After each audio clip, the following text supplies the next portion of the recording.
Hello বন্ধুরা, শুভ বিকেল। দেখো, আজকে কোনো রান্নাবান্নার ভিডিও নিয়ে আসিনি তোমাদের সাথে। আজকে একটা ছোট্ট ব্লগ নিয়ে এসেছি। আর আজকে দুপুরবেলা ছেলেটাও ঘুমায়নি আর আমিও ঘুমাইনি, তাই ভাবলাম যে একটুখানি মাঠে যাই, মাঠ দিয়ে মাটি নিয়ে আসি। আচ্ছা, এটাকে নিয়ে যাচ্ছিলাম যে বাবু তাহলে মাটি আনতে যাবি একটুখানি। ও গেল না, ও বাড়ি দিয়ে বেরিয়ে এসে বাঁধের যে ক্লাবটা ছিল সেখানেই খেলতে লেগে গেল। বাচ্চা দেখে বললো যে মা আমি যাব না, তুমি মাটিটা নিয়ে চলে আসো। আর মাটিটা আনতে যাচ্ছি তার একটা কারণ আছে। আমার ছেলে একটা মানি প্ল্যান্ট গাছ নিয়ে এসেছে।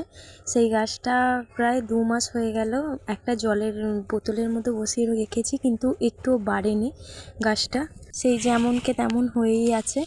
আর ওই জন্য কী করব, তো একটুখানি মাটি নিয়ে এসে ভাঁড়ের মধ্যে বসাবো বলে ঠিক করেছি, তাই মাঠ দিয়ে একটু মাটি আনতে এসেছি। আর এইখানে দেখো, আমাদের জমিতে চাষের আলু হয়েছে। আর আলুগুলো মিডিয়াম সাইজ, খুব বড়ও না খুব ছোটও না।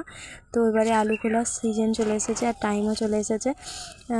এখানে আলুর দাম খুবই কমে যাচ্ছে। তোমাদের ওখানে কত যাচ্ছে প্লিজ কমেন্ট করে জানিও। আর আমাদের এখানে আলুর দাম প্রায় বলতে গেলে 2 থেকে 250 টাকা বস্তা যাচ্ছে।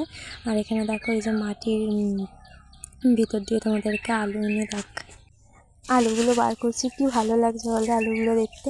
কিন্তু এই আলুগুলো যখন পুরাতন হয়ে যাবে একটু কেমন লাগে। নতুন আলুগুলোর গ্লেজই আলাদা। আর দেখো, এখন আমি ঢাকা দিয়ে রেখে দিচ্ছি, কারণ এখন আমাদের আলু লাগবে না, ঘরে আলু আছে, তাই জমির আলু জমিতেই থাক। আর আমি এইটুখানি মাটি নিয়ে চলে আসি, আর এইটুখানি মাটিতে আমার হয়ে যাবে ছোট্ট ভাঁড়। আর এই ভাঁড়টা দেখো, আমি গিয়েছিলাম তারকেশ্বর।